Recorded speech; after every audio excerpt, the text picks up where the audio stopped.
I'm gonna share with you how you might have old Michael Jordan cards worth way more money than you think. And if you stay to the end, I'm gonna share a special story with you of somebody who I helped unveil millions of dollars in Michael Jordan cards that they did not even know they had. Let's get into it. And how can you make a lot of money off of Michael Jordan cards? Well, let's first go back to the 80s and 90s and explain sports cards for a second and how they used to work. So you may have heard, and I've heard this a million times, people say, how can a 1989 Ken Griffey Jr. rookie card be worth way less than some of these prospects that sell for thousands and tens of thousands of dollars? Well, it's because of the way sports cards work. So let's go back to 1989. That specific Ken Griffey Jr. rookie card, Upper Deck, from 1989 was printed hundreds of thousands of times. And you guys may have heard that the sports card market collapsed in the early 90s. Well,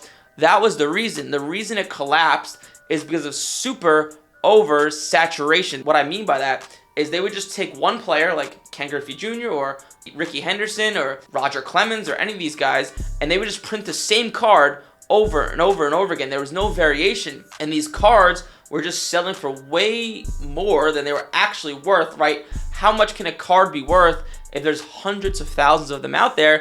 And then the market ended up coming to a crashing halt. And it's a super common question I get. Do you think the market's going to collapse again like the 90s? Well, the answer is no, because if you see nowadays, right, let's take another player like Ronald Acuna Jr., the player for the Braves, right? He has a million different types of variations of cards, right? Blue, gold, orange, this is an autograph, this is not an autograph. And the reason all these different variations exist is because of what happened in the 90s, right? These companies that make sports cards now got smart. They said, okay, what happened in the 90s is there was super saturation, right? The same card, they were same player, same card, printed a million times. Let's not do that. And if you look at sports cards today, right, there's Ronald Acuna cards that are worth $3, then there's cards that are worth $50,000, okay? And because of this diversification and variation, that's why sports cards, that's why they are like they are today. But going back to the 90s, so how can you make money off a Michael Jordan card? So the one type of card that I've seen people have that is worth a lot of money from cards that they used to have, just to be blunt with you, cards from the 70s, 80s, and 90s, usually not worth much except for 1990s basketball, okay? 1990s basketball can be worth a lot of money, okay? And the guys who you think I'm thinking about, these are the guys who I am thinking about, if that made any sense. Allen Iverson, Tracy McGrady, Vince Carter, Dirk Nowitzki, Michael Jordan, of course, Kobe Bryant.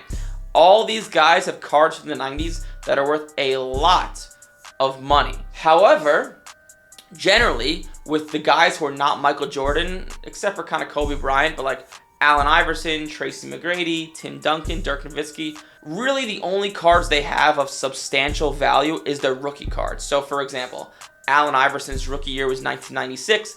The only cards he's going to have that are worth a lot of money is like his Topps Chrome 1996 from his rookie year. However, Michael Jordan is a very special case, and please listen closely because you might have a lot of money and you may not even know it. So this is not the best way to explain it, but this is my best way of explaining it, the best way I can think of. So Michael Jordan cards from the 90s, any of them, any card from the 90s of Michael Jordan can be worth at least $100 if it's graded a PSA 10. There's cards out there that are worth $3 that are worth $300. Like for example, I'll show an example on the screen of a 1996 Skybox Michael Jordan. You can see this card's worth like $6, and over here it's worth over $300 graded at 10. So any Michael Jordan card you have that you might think be worthless, if it's in good condition and it graded at 10, it will sell for a lot of money. And I'm telling you this because I've seen this so many times of people who come into my program telling me they have all these old Michael Jordan cards, but they looked at them on eBay and they were worth like $3, $5, $10. And I would say to them, hey, how's the condition of it? And they'd be like, they haven't been touched in years. And they send them the PSA, and a lot of them grade 10s and 9s. And what they thought was $300 was actually $5,000. And just another general principle for Michael Jordan cards, because I can't sit here and go over every single one because there's hundreds, if not thousands, of different Michael Jordan cards from the 90s. Anything that looks shiny or looks cool, there's a good chance it's worth a lot of money. Not the best piece of advice, it's very general, but anything that looks shiny and cool, there's a high chance it's worth a lot of money if it's Michael Jordan, okay? okay? Michael Jordan is a very special player. Almost no player on this planet has cards that are like 5, 10, 15 years past his rookie year that are worth a lot of money, except for like Michael Jordan, LeBron James, guys like this, okay? And just to kind of tell you a quick story, so there was a guy by the name of Eric. He lives in Massachusetts. I won't say his last name, but I met him through, he was interested in joining my program. He ended up not joining it, but me and him have stayed pretty close throughout the past few years. I met him right when we first started Major League Profits, which was in 2020. And we just kind of figured the program wasn't a good fit for him, but he helped us with business. He got into like digital marketing and all this fancy stuff way before me, like 2007, 2008, way before. And he told me, hey, I have all these Michael Jordan cards. And I was on a Zoom call with him. This is no joke. I was on a Zoom call with him 2 months ago. And he literally has millions of dollars in Michael Jordan cards. And I've never seen anything like this because he had an obsession with Michael Jordan.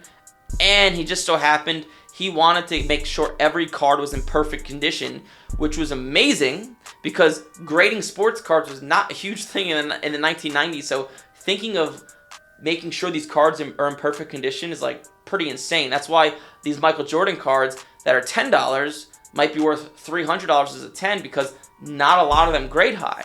Because if every single one graded high, there wouldn't be such a big margin between what's not graded and what is graded. But this guy Eric has thousands of Michael Jordan cards in perfect conditions, ones that are worth $200 all the way up to ones that are worth $10, $20, $30,000. And I'm helping him send them off to get graded. But the reason I'm sharing this story is you might have cards that you might not even think about or know about that are worth a lot of money. And this is just free money that's sitting in your basement, sitting in your closet. So moral of the story, to wrap this up, if you are someone that used to collect cards, and I'm assuming a lot of these people watching these videos are 30, 40, 50 years old, go back to your mom, go back to your grandpa, go in your closet or ask your friends, hey, do you have any old Michael Jordan cards? You will be shocked. You will be absolutely shocked and mesmerized as to what you might find, okay? And once again, it doesn't stop there. You might look on eBay and you might find a card that's worth $12, but it's in really good condition because it hasn't been touched in 30 years. And as a 9 or a 10, it's worth much more. So hopefully this video helps you out and helps a few of you make some extra money you would not have had otherwise. If you enjoyed this video, you'll enjoy all the other videos on my channel. I promise. If you enjoy this good sports card content, like, comment, subscribe, share. I try to respond to my comments as much as possible. Any questions you have, feel free to ask me. Like, comment, share. I'll see you guys in the next video.